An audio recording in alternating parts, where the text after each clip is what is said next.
Welcome back to my channel. This is the Mental Wellness channel with Waihiga. If you're new here, I hope that you stick around and take a listen to what I have to share. Today, I want to talk about why you should not be desperate for a relationship, because you are going to end up waiting for a man for 9 years. So this is a story time type of video. We're just gonna get into it. Why men keep you around, and this will probably be the most life-changing advice you ever get. Do not, I repeat, do not confuse attention from men for interest. Let me explain. A lot of times a man is seeking women that he can give low quality attention to and get for himself what he wants. You know what he wants. He wants what's in between your legs, okay? Attention is easy to give.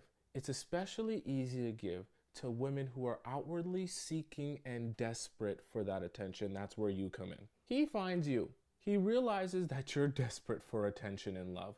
He sprinkles on you just the bare minimum of attention and love, and your sad little mouse mouth comes and eats it all up. And your sad little mouse. He looks down at you and goes, "Oh, this is great. This is amazing. I've literally got a peasant that will take less than nothing. I can throw her my scraps and she'll enjoy it like a 5-course meal." He says to himself, why would I do any more than I actually have to?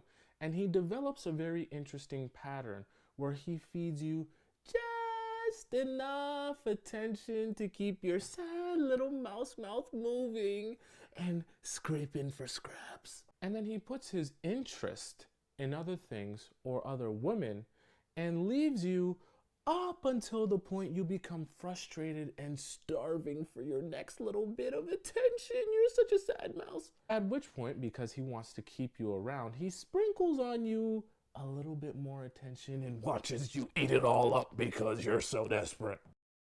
There was this guy that I had dated when I was 22. So we met and we dated, and I was like at a really bad point in my life. It was at the height of my alcoholism. And then he left. He went out of the country and he ended things with me before he left. We dated for 6 months, and in the beginning obviously it was like really nice, and I was like, oh my gosh, this guy's like really cool and he seems to be really clicking with me and he really likes me, and I loved how he made me feel about myself. However, as he saw obviously my issues with alcohol, like most people got to see, it pushed him further and further away. The more I tried, and the worse things got, obviously. And the more I tried to control my drinking, which I found out I could not do, and the more binges that I went on. So I'd try and stop drinking in the name of love, in the name of, I'm in a relationship, my man don't like when I drink. That's what I would tell myself in my head. But I literally I could not stop drinking. But I'm not gonna put that on him. So the time came when the relationship came to a dramatic end. I did something that was really irresponsible. I did something that was really crazy and dramatic at the time when I was not in my right sense of my mind. Basically, that was the end of the relationship. And then he left the country. He went to do what he was going to do. When he ended things, I always felt like he ended things because of my drinking. Like, we always kept in contact after, which was also another bad thing to do. So I always used to call this guy my wonderful ex, the one that got away, the one that somehow I know one day we're gonna get back together. And I believe this guy is my husband. He my husband. Darling, he my husband. I seriously believe this man was my husband, and it didn't matter who I moved on with or which person I was seeing next or whatever. Like 20% of my heart was reserved for this person. There was always 20% of me that was always thinking of this person, feeling something for this person, was always with this person. My line was always open for this person, like communication, everything. Like I was so open for them. And on the one hand, it's because I felt I messed up the relationship due to my drinking, obviously. And the second thing is I didn't try hard enough. I felt like I was the immature one in the relationship. Even though I was older, I felt like I was the immature one. I felt like I owed this person like a lot. And, during the relationship, he used to tell me like, you're like Mama Africa.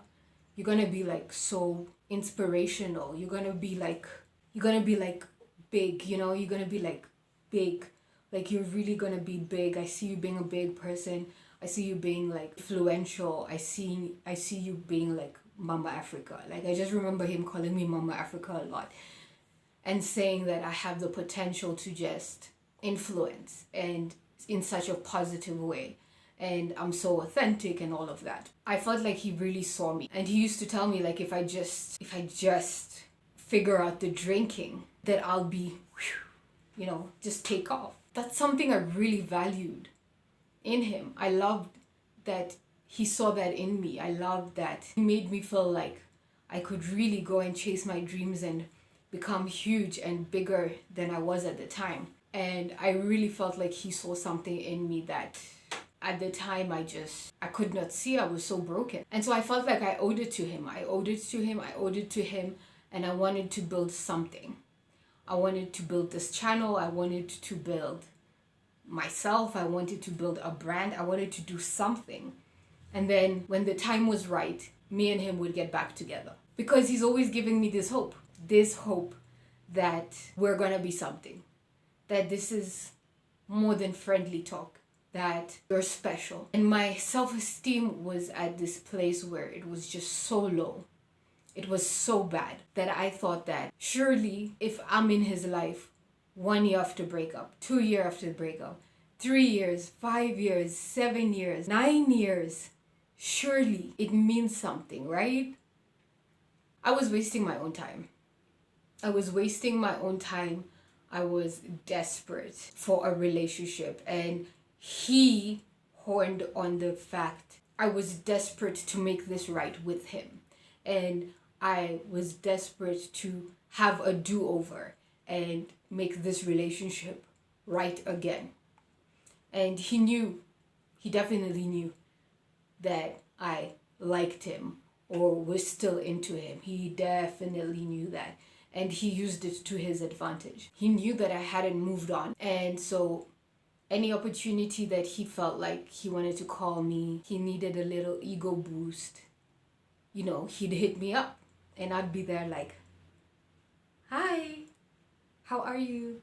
Having these 2-hour long conversations with someone that is in another continent that doesn't think of me. Yet I'm thinking the world of them. I'm thinking like, this is my man, this is my husband.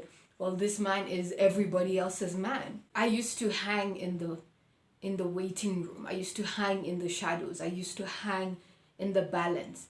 And he almost was like my safety net. Like, if anything ever goes wrong, I'll always have him. It's just me and him. And then last year, 2023 happened. And yet again, he disappointed me. Just yet again. Didn't remember my birthday yet again. Yet I remember his. I remember his birthday. He doesn't remember mine. He says he's gonna call, doesn't call me. I'm ready to have this face-to-face or whatever call, and just blows me up. And I'm like, I'm done. Like, I can't do this anymore. I don't care who this man is for anymore, but he's not for me. That's the day I cut all ties, and I was like, I'm done.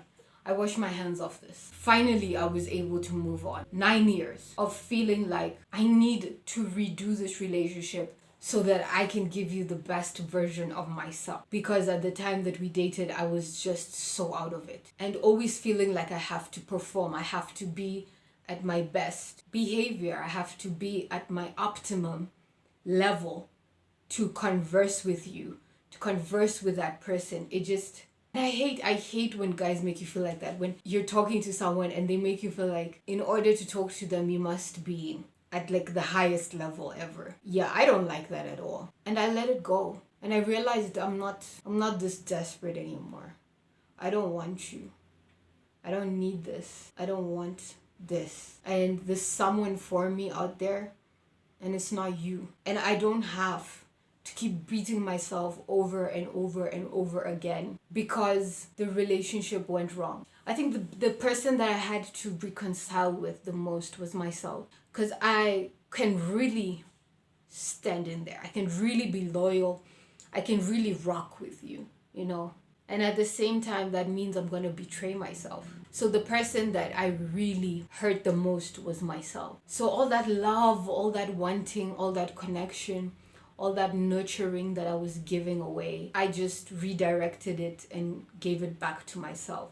And God had the biggest part to do with all of this. Because I didn't know how to turn it back, to make a U-turn, to come back to me. I didn't know how to do that. I didn't know how to love myself. And that's the thing, you know, men know how to love themselves. I would say that men know how to love themselves way more than women do. So yeah, it was hard. It was hard. But I cut all strings and I moved on. And I thank God for that. Because I'm no longer in delusional land. Delulu, as they may say.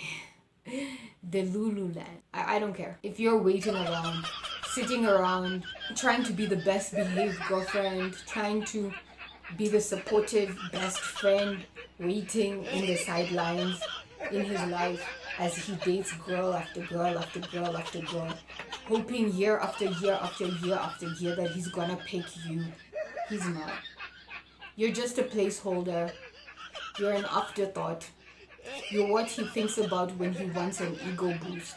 When he wants to feel like, there's a girl in the world who will like suck on my big toe. There's a girl in the world who will like suck up all these crumbs I'm giving her. There's a girl in the world who will literally worship me. That's when he thinks about you and that's when he hits you up. And is that not sad? So when he's having a bad day and he's feeling like, man, the girl I actually want is talking crazy to me right now. Let me go call so and so. And she's really gonna, big me up because she never challenges me. Everything I do is perfect. Everything I do is great. She's so desperate for love. She's so desperate to have me. And if I give her just one crumb of attention or affection, she's gonna rock with me for the next year. Like, this guy literally used to talk to me like every 9 months. 9 months to like a year.